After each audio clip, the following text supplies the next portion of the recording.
What's going on, everybody? Welcome to the Filsinger Games Character Spotlight with Mike and Brock. I'm Mike. And I'm Brock, and today we are talking about two more characters from Sudden Death 2094. We have the Doomsday creature and Death's Head. Yep. Two of the more odd characters in the set, Yeah, more alien monstery type characters. which I always liked. I do have to make a disclaimer. This is officially when I'll call it the dark days of my Fed began, where I just kind of was playing one or two cards per year to try and get caught up. So as far as history for these guys, there's not going to be much, as I can't find the notes, and since I played so quick, I really don't remember anything. So we'll pretty much focus on what you've done. The dark days. Yes, the dark days. Well, let's start off with the Doomsday creature then. Formerly known as Reptilo, formerly known as the Serpent Unman. Yeah. I thought this was a fantastic drawing, Mm-hmm. and it was definitely a power, like a huge upgrade for him. Yes. Like he was winning people's heavyweight titles. Mm-hmm. He had a great defense, for sure. And he had a pretty strong level 3 offense. Mm-hmm. Two finishers, one that could cause an injury, dismemberment. Yeah.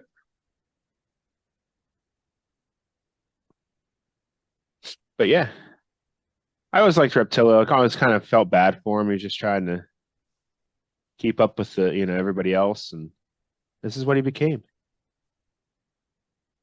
Yeah, he when he was that form, he captured 3 titles for me. He captured my Intergalactic singles twice, and he captured my GWF heavy metal title. That was short lived for me. I just wasn't a big fan of the hardcore Yeah. stuff. And of course he's going to go for it. It was like him, Mayhem, and Wolf just trading it off. Uh-huh. Makes sense. And I remember his first year when he turned into Doomsday Creature, he battled Wolf and beat him.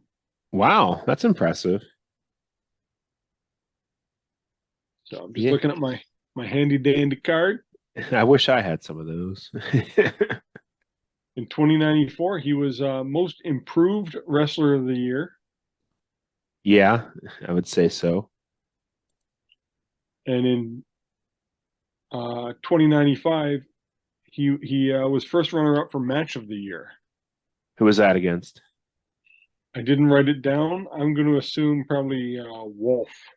Okay.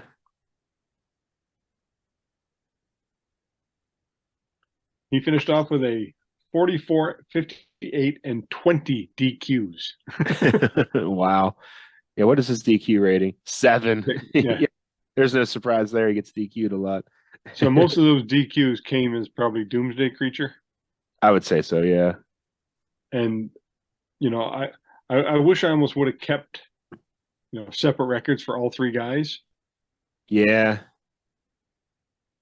because those 58 losses didn't come with that card. No, no.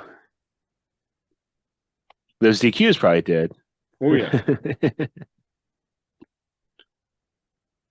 But I had him as Serpent Unman or Doomsday Creature for 4 years or 5 years before I retired him. Okay. He When beat did he? Wolf. He beat Proteus. He somehow lost to Chopper-Matic. Clash of the Titans. Uh, he drew against Cannibal in their feud, and he drew against Antimatter. So somehow he got sucked into a tag team. Hey, why not? There's other guys in that group. Yep. But yeah, he was an interesting guy, especially how Tom had him, evolve, Yeah. and then his, had the feel good ending where, Badger and them got him back, and Doomsayer did a solid by reverting him back. Mm-hmm. Mm-hmm. So it's almost like Doomsayer was like, yeah, I'm good. I can do that for you. That's good. He didn't have to do it, No, but he did out but of the kindness of his heart. yeah. So he wasn't all bad.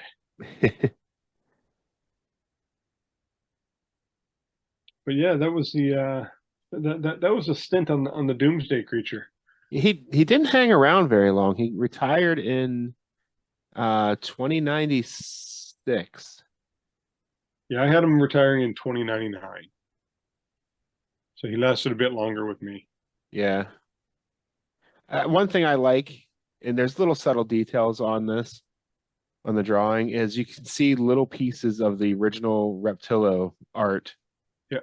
just hanging off him. Let me see if I can. Yeah, it gets more and more like that. You know, like down here on his wrist. Yeah. Did they ever do a colorized version of him? Not yet. He would be in the next set if they keep going. It'd be interesting to see Warner's take on him.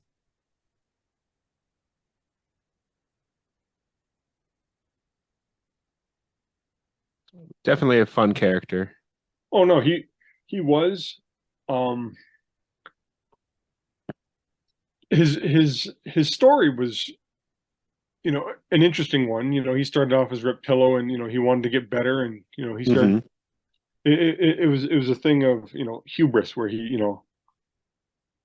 started doing things to get better that he shouldn't have done, and he looks back on it, and he lets his ego get the better of him, Hmm. and it cost him his humanity. It can happen to any one of us. But it was played out, so Yeah, it, yeah, it took it hadn't time. been done before. It was interesting, Yeah, it took, several years to play and out. it took a jobber character that no one cared about because nobody liked Reptillo. Yeah, he was Maybe the guy to maybe get beat Grant up.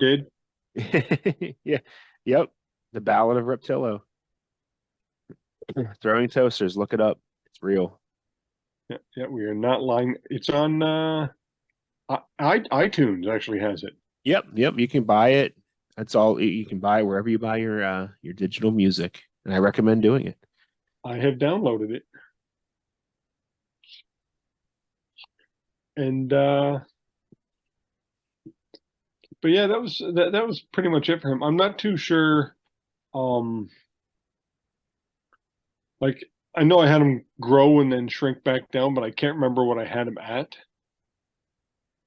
His official listing for the Doomsday Creature is 6'5.5", 350 pounds. Yeah, I could see that. He is a big dude. Stick.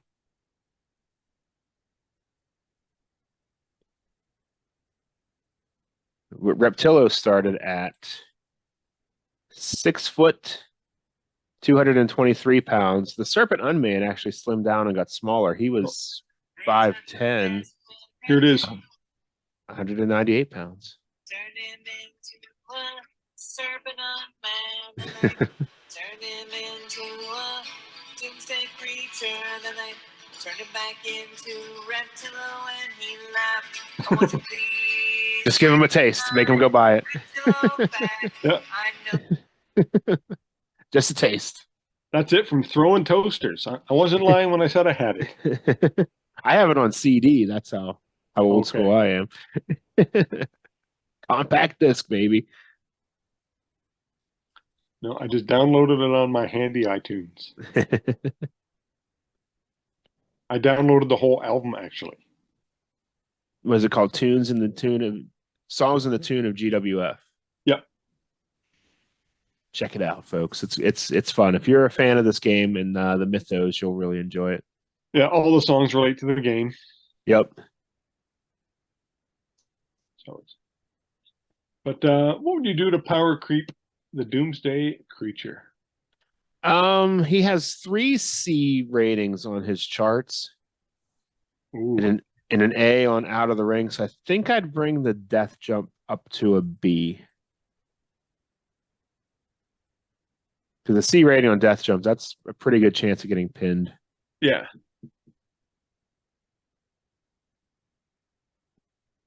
And his pin was a 2 or a 3. He was a 5-2, so Yeah. pretty good. Yeah. And his strength was like he was a +1, -3 or something like that. +3, -3. Oh, okay. And then a 3 cage too, so he's got 3s right down that side of the card. Makes it easier. Yeah, I'd probably do the same thing. I'd boost up some of those things, but like you, I would probably. But just to be different, I'd take his turnbuckle and make it an A, just because he's a big guy in the middle. Yeah, and those will come up more often than death jump. Yeah, ropes, and turnbuckle.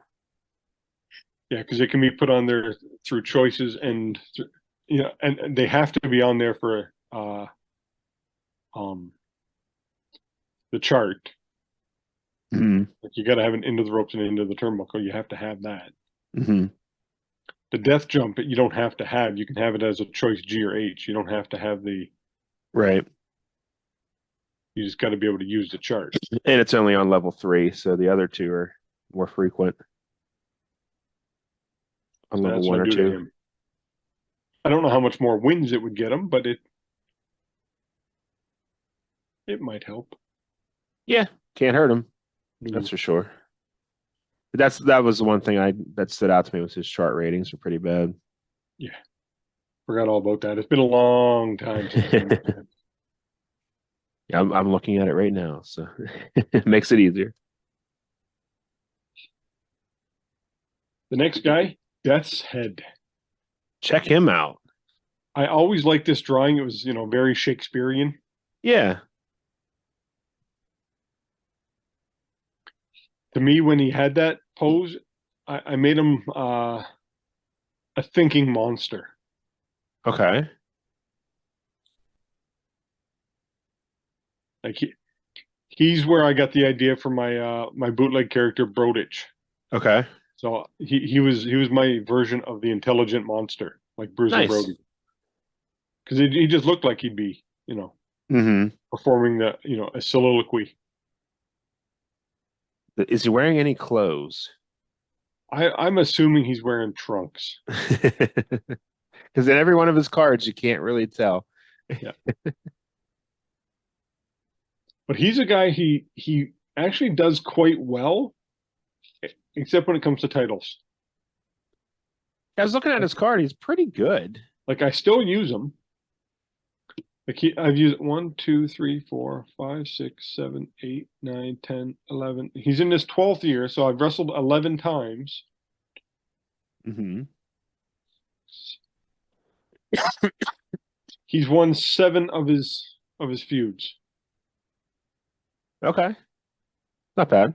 No, he beat Commander Sam, Jack of Diamonds, Caddy, Tendron, Wildcat, El Pantera Negro, Wildcat again, and he just battled KO Keller to a draw.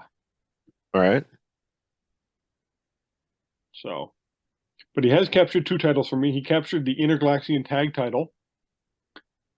I have a group, and it was Mangus. Because I use the blue cards as regular. Yeah. No, yeah, it was Mangus and Monad and Death's Head, and I used the Freebird rule. So anytime you could face them, I just put it down. But if they captured a title, the ones that that captured the title had to defend it. Okay, that makes sense. Couldn't substitute. Uh-huh. And so Monad and Death's Head won the tag title. Cool. And then he just won his first singles. And I have somebody gave me the idea, and it's a tournament title. So even the champion has to wrestle in a tournament. Okay. And it's only 4 people, so they got to wrestle twice to keep the title. Okay. And yeah, he captured it, and he's currently the tournament champion. Neat. It's a fun concept. I think Sam does something like that. I can't remember if Rob Bobian or Kevin Butcher gave me the idea. I really can't remember. Okay. Yeah, his card is solid. He doesn't have any tags, but I don't think he's really meant to be much of a tag guy. Well, later on he gets a tag partner. Yeah, but this card pretty much singles driven here. Yeah, but with that card he gets a tag partner though. Yeah, I'm just saying that this card Yeah. doesn't have any tags on it. I know it's weird when that happens. Yeah, we're gonna put you in and I did it too. Yeah, we're gonna put you in a team, but your only reversals are your name. Yeah. He tagged with Kraken right out of the gate, and then Cannibal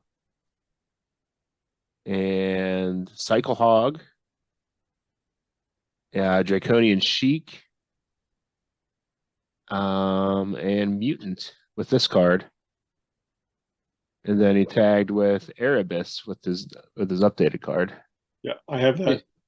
so, so he's pretty much a solid tag guy, always a tag team, but never any tag staff, which is funny. But And yeah, he gets his manager Melf. He comes in 2105. So yeah. Yeah, he was the updated card.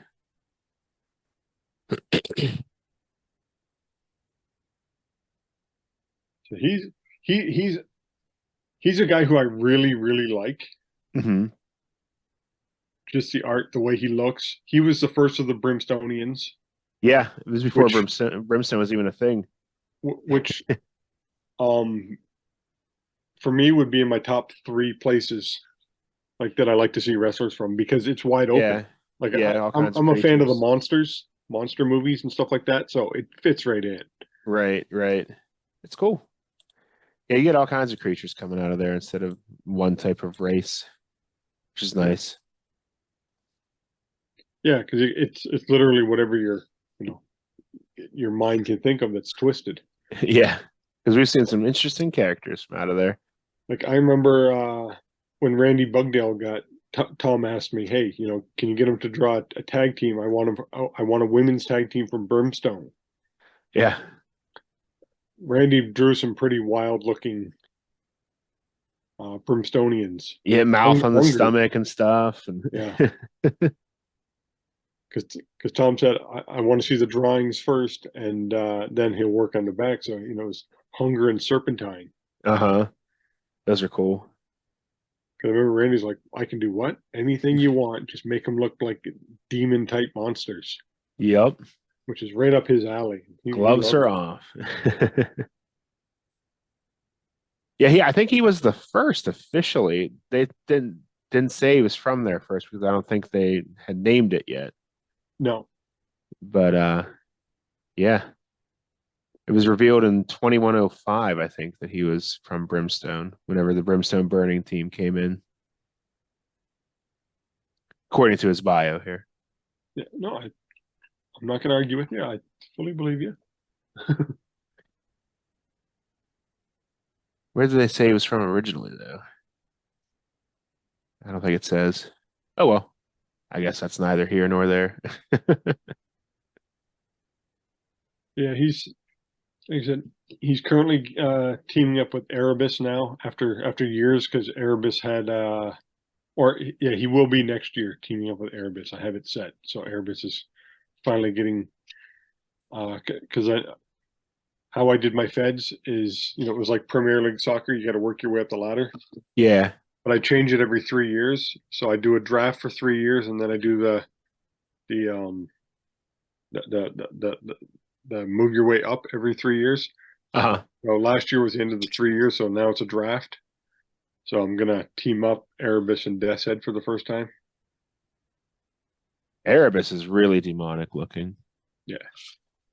So I'm excited and looking forward to that. That'd be cool. And the thing I like about the Brimstonians is you don't know how they age.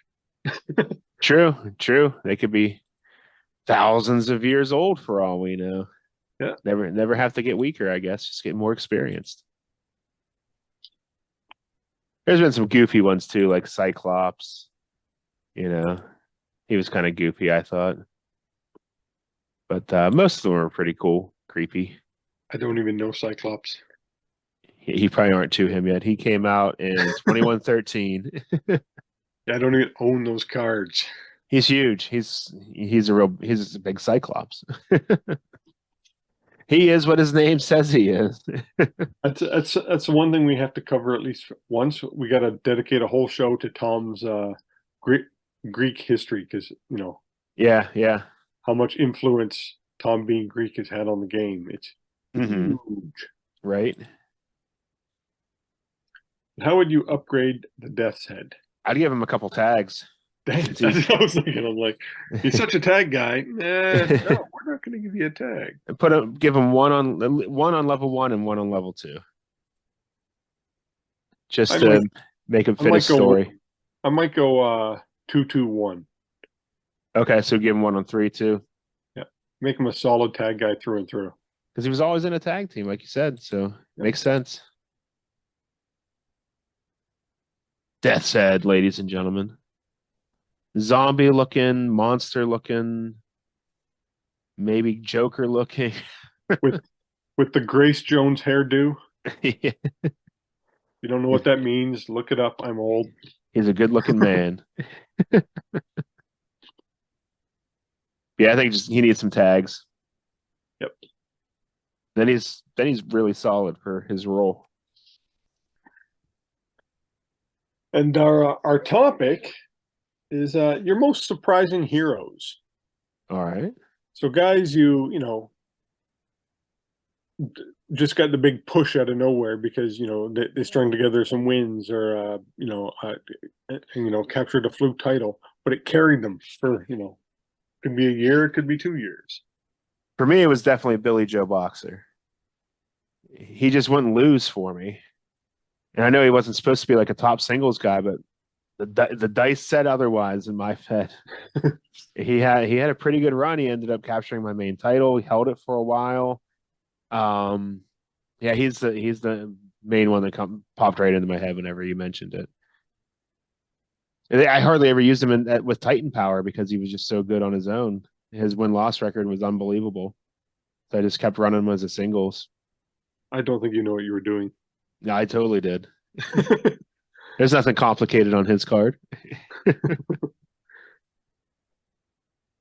It's a +1 finisher, not a +10. But every time you hit it, it goes up by 1 because he's that good. That's not true. Don't do that, anybody.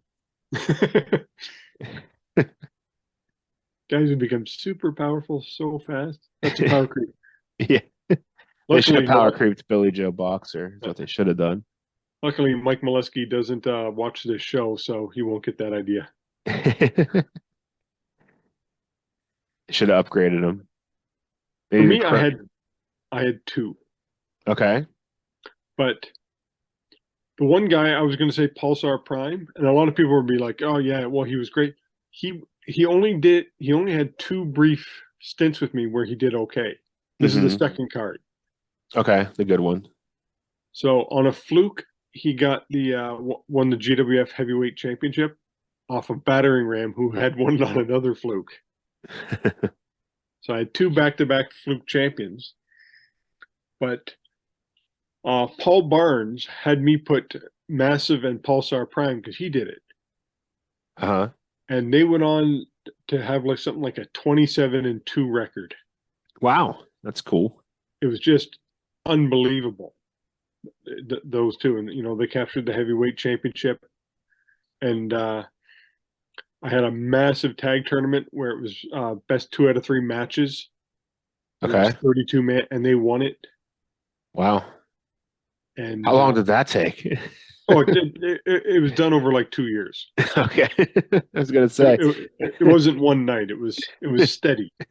Okay. And it was just something big I wanted to try. Yeah, that's cool. And I think they suffered a loss in that one against the Ultimate Gladiators. And then if you're going to go out to those guys, I guess. Yeah, and right at the end, I think they lost to them again, but they had beat them 3 or 4 times prior to that. So they dominated everybody, and it was just shocking. I'll have to try and run them as a team in my reboot fed. Yeah, whenever that starts. Add it to the list. And currently, the guy who's shocking me right now is Jack of Diamonds. I always liked him. Yeah, he was just an okay guy, and when I did the drop down, he had moved up to the NGA, Uh-huh. and Mace got dropped down. So war was breaking up because Mace and Dregs couldn't cut it as a tag team, and they kept losing all the time. And so I put Mace and Jack of Diamonds together because they were like two odd men out, Uh-huh. and they won like the NGA tag titles like 2 or 3 times. They moved up to the GWF, and they beat the living hell out of Vengeance and Mayhem because they were a tag team. And in my huge tag team tournament, they made the final four, and they only got knocked out by Chaos and Matador, and they dominated Chaos and Matador like no other. I think Chaos was at like 7 pins, and Chaos was at like 5, Uh-huh. and Chaos and Matador, they are way better. Finally, got on offense, Oh, right. got the ball rolling, but those two guys took them to the limit. So that's a team where people are like, holy crap, that this shouldn't be happening, but it's happening.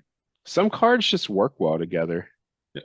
You got to find it out by putting together odd teams, I guess. Yeah, it's weird. Those two work. So, they're in my feds, they're hugely popular right now.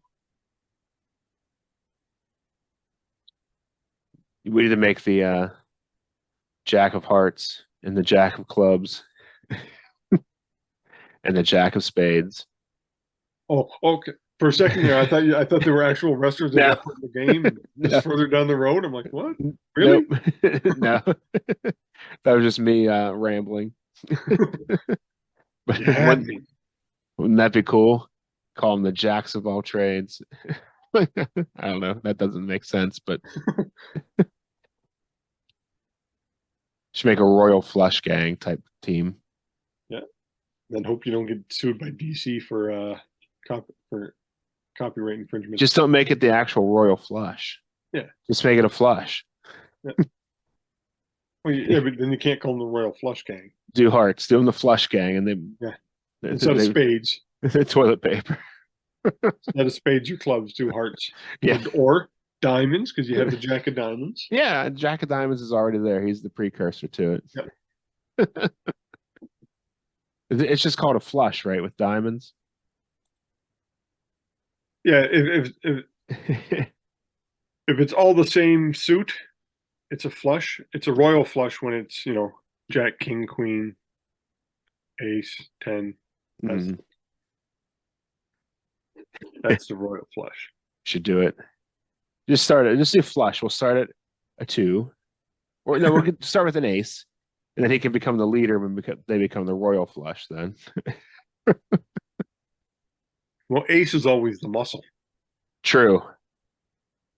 At least in the DC version. There's been so many incarnations of that too, though. Yep. Even in the Flash. Yeah. I always like the Royal Flush Gang. But I think I'd take it toilet humor though, and make it like poop and stuff like that. I would say, we haven't really chatted with any Lego in a little while, so I'm just going to show you some of the things. Oh, there we go. Up. I got this for my birthday in August. Nice. Just because we just got busy with renovations and everything. I know that feeling. So I'm going to start that in a little while. Cool. Then this next thing I won at a tournament. Ooh, I love those figures. We got Hope of Spider-Man for Christmas, and it was really fun to put together. Yeah, so I'm not gonna do it because normally I do the bag a day thing. I'm just gonna do this in one shot. Yeah, it's only 104 pieces. You should be all right. Yeah, it's probably only one bag anyway. And the next thing, I got it for Christmas. Nice. When we get off, this is what I'm starting. All right, there you go. The Razor Crest.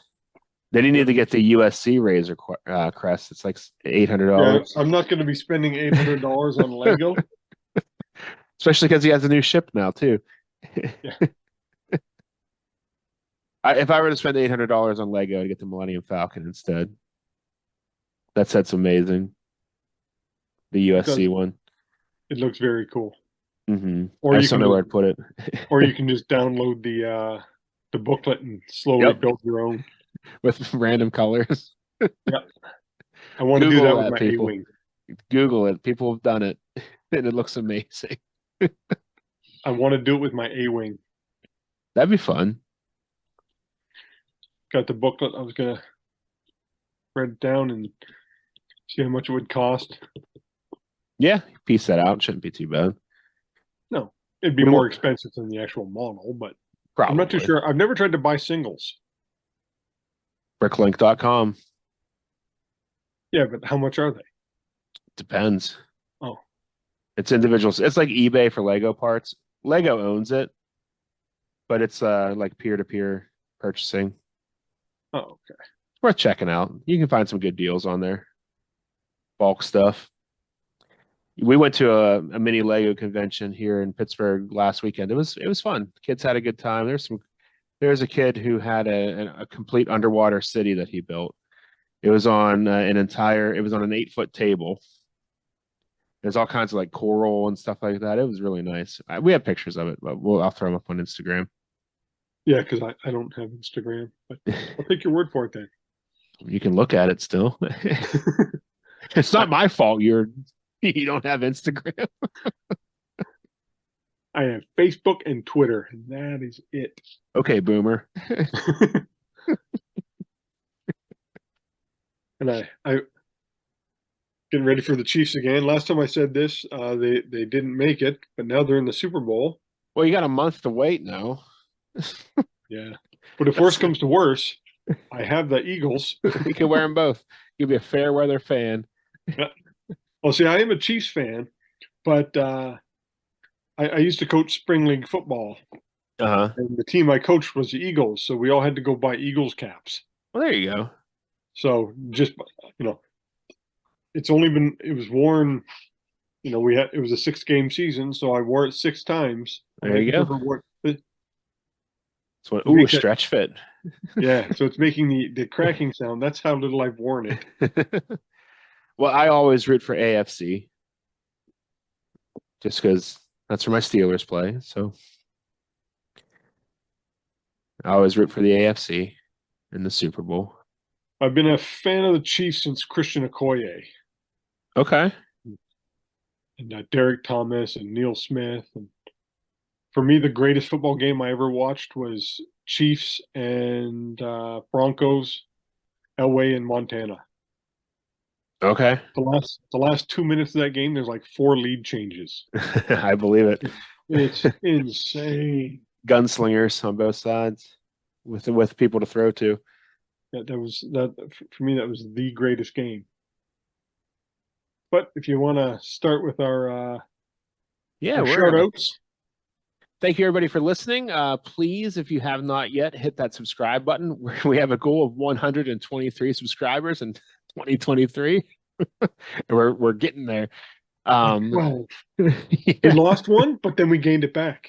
Ooh, I wonder who unsubscribed. We're gonna find you. I know. It was probably me. But if you like the video, give it a thumbs up. Also, in the description below, you'll find links to Filsinger Games related content here on YouTube and podcasts, including the Filsinger Games official podcast Roll Up, the Legends Teams podcast, Uncharted Territory. Sorry, it's not plural. Lee Longpre's Dizzy Dice and Grant's GWF Promoter. Here on YouTube, you'll find Grant's solo promoter, Dave Little's Heartland Championship Wrestling, and After Further Review. And then you'll find our other links down there, my Twitch and Twitter and all that fun stuff. So yeah, check those things out. And if you have any Filsinger Games related content you'd like us to include below, please shoot one of us a message and we'd be happy to add it to our description and share your information. And if you ever want to be on the show, just leave a message on the Filsinger Games board. There you go. And we'll bring you on. We're not picky. Nope, not at all. Unless you're When you can Sam have, Looptack, because you had your chance. yeah, Had when you 10 can have chances. when you have Kevin Butcher on twice, you know you're not picky. Kevin's a great guest. Oh yeah, I We're just just like to razz him. You're mean. No, He's a razzable guy. he is. He takes it well. Oh yeah. All right, everybody. Thanks for watching. We'll see you next time. Good night, everyone. Night.